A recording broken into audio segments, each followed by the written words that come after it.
Good morning, afternoon, or evening, YouTube, and we are back in the gym. Hey guys, we are back at it, back with the consistency of the tutorial uploads, and I wanted to cover something that a lot of people always ask me.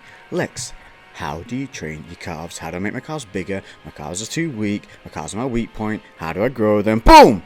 So I'm answering it, and here's the trick. Start your workout with your calves.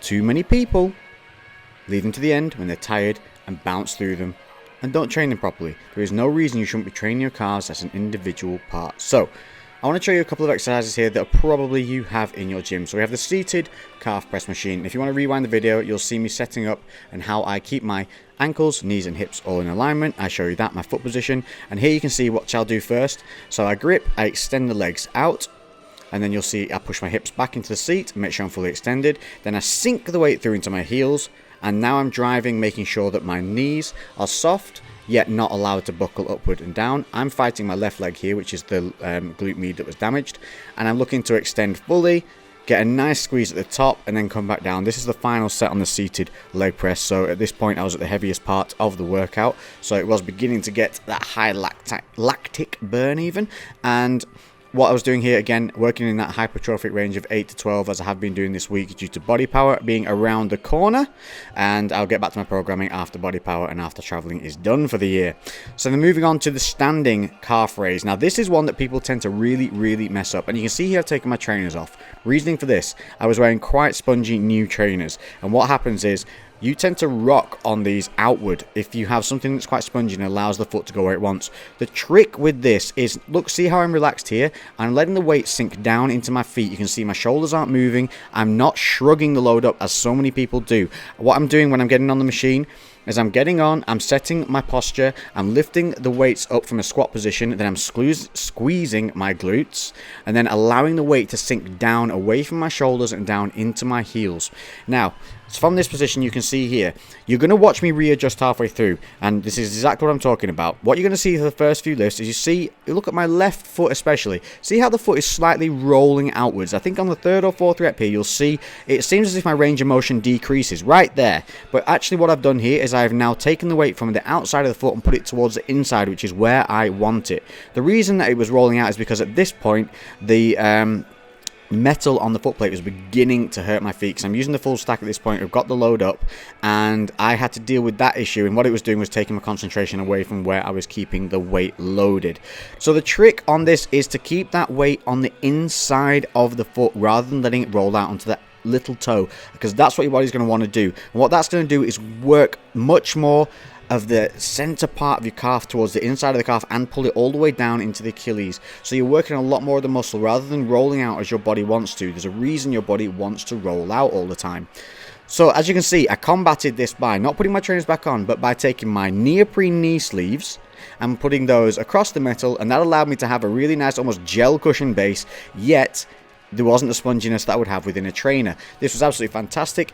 Now what I managed to do now is get a different angle, so you can see that I'm getting a good negative stretch going past the kind of parallel point up to the top, contraction at every top point. Look, I'm holding at the top, and in my head all I'm doing is saying hold. But what I'm also not doing as I contract at the very top is I'm not shrugging my shoulders. I'm keeping that weight deep down into the heels. I'm keeping my glutes tensed, my abs tight, and I'm also keeping the load of the weight on the front of the shoulders. That is really important. Give that a go, guys. I promise you will feel it differently in your calves. Hit me up in the comments if you like to do this, or hit me up if you give it a go and really like it. So moving on, we did some shoulders and we do some biceps as well. Everything we're doing 5 sets, 8 to 12 reps, warming sets of 1 or 2 warming sets prior to the working sets. What I want to show you here is this single arm raise. Really nice, and I show it you in 2 variations, standing and seated. Now, it looks really simple, but you'll notice I've got my right arm outstretched. The reasoning for this is when you lift, your body is going to want to tip towards the side you're lifting. And what that does is takes away your symmetry. Now, as I said, you need to be symmetrical on everything that you do. It also, by making your body stay perfectly upright and fighting that lean, you're also working your core. Again, you're holding a vacuum whilst doing this, a partial vacuum, and you're keeping your body completely upright. So what you're doing, as well as working your core, you're working your stability, you're working your control, and you're also keeping the focus on the shoulder where it needs to be, and when you're not allowing your body to cheat. Everything you do, your body's going to want to try, and we call it cheating, but it's not. It's your body trying to be more efficient, and what we're doing is going against your body's efficiency. Here I'm showing you another variation. If you can't do it standing or you haven't done it before, you can try it seated, as I've done here.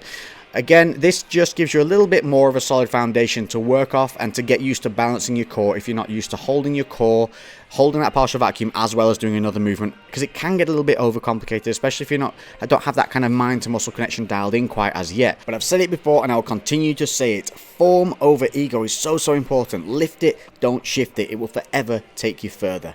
Moving on then onto a rear delt exercise that Laney Bobster showed me, I think around about a year and a half ago now, and I've been doing it ever since. It is great once you get it dialed in. You need a barbell. You're going to lift it up from behind, as you can see here. What I'm doing at the top, you just can't see. If you look in the mirror, you'll see me set my shoulders. I roll them back and keep them in place, put my chest up, I vacuum my stomach, and then I kick my hips back, soft knees, and I start from behind the knee, lifting up with the palms of my hands towards the ceiling. And you see I actually open my palms up as I get to the top, and I'm driving towards the ceiling. What I'm not trying to do is overextend. I go to a natural point of finish and then control back down the negative. This is absolutely fantastic. All you have to do is keep your breathing, keep your vacuum, chest up, shoulders back, and drive up with your palms towards the ceiling. Try to reduce any body swing. Take a look at yourself in the mirror from the front so that you can keep your shoulders nice and level. We're going to take a look at it from another side here. Again, 5 sets, working in that 8 to 12 rep range. I think I was using like a 20 kilogram bar was enough. Once you get this dialed in, it's not a massive, anything to do with rear delts is never a really heavy movement. It's heavy for the muscle, but not heavy in terms of, numbers that we're looking at on a bar. Always remember that as well, guys. Heavy is in relation to what you're doing, not in relation to, the number on the bar. So don't worry too much. Just do whatever works, the muscle that you're trying to work at the time, whatever gives you the best balance of form plus exertion. So don't worry what other guys are doing in the gym. It doesn't concern you at the end of the day. The only thing that matters is what you're doing. So concentrate on yourself. Don't worry about others. If you train with each other, make sure you're positively critiquing each other. Make sure you're positively changing each other's form if it needs it. If your spotter says you're doing something wrong, don't take it as an offense. Take it as a positive. Thank you. Change that. Watch me on the next set. Have I corrected it? Awesome. High five, fist pump, American style butt slap. Thanks, mate. So, a really nice exercise, guys. Give it a go. No idea what to call it.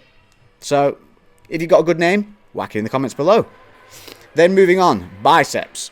I love hammer curls. Love them. One of my favorite exercises. Standing, seated, cables, all of them. Love them. I think they're a fantastic exercise, really easy on the joints, a really natural movement, but a couple of things that you can do to make them that bit better. Look at my grip on the dumbbell. Where is it? Top of the handle. Don't hold them in the middle of the handle. Hold them at the top like this. It will keep the load on the bicep. Look at my elbows. They're staying in a fixed position. I'm lifting up and squeezing without bringing my elbows forward or without letting them kick back on the negatives. So many people kick back on the negatives. Fight it. Shoulders back, chest up. Look how my stomach is partially vacuumed. I have soft knees, but I'm trying to stand nice and upright and keep my abs tight. And as I always say, start right, finish right. So here you see me roll my shoulders back there. I set my feet, soft knees, stomach vacuums, chest up, and I'm pulling my chin in. Remember in my last video how I spoke about pulling my chin in so that I'm not doing that pigeon neck. You can see me there stopping and resetting because it wasn't right. I do not have an overwhelming ego that lets me just plow through regardless. If something doesn't feel right, it doesn't feel as if it should be, I will stop, I will reset, and I will carry on, because that is how you become progressive. So again here, look, I have a start point and a finish point, a stop-start kind of mechanism. What I'm not doing is swinging through as you see so many people do. I think I got up to around about 20-25 kilograms on those. I think it was 20 actually, but either way it felt bloody heavy, especially when you're holding it at the top of the handle. It just completely keeps load on the muscle so well. Then I thought I'd try something a little bit different. I haven't really done these. I did them the other week just to try them out to see if I wanted to show you guys them, and I actually quite like them. I want to try a few variations of weird new exercises that I haven't done before so I can pass them on to you guys, because maybe you've done them and you can tell me if they look good, am I doing them right, do you like them? And if you haven't done them, maybe it gives you some extra ideas to go and take and run with, and let me know how you find them. Tricks on this that you need to know. I am putting a slight lean on here, but look, there is no body rock whatsoever. I'm trying to keep myself absolutely evenly balanced. I'm not swinging. I'm not lifting the weight with my body. I'm still lifting with my biceps. So you'll see me roll my shoulders back. I'm keeping that vacuum in my stomach, chest up. Look again from my shoulder to my elbow. Do you see how that doesn't move? It's almost as if it's on a preacher curl bench, and that is your goal here. So you're looking for a full extension.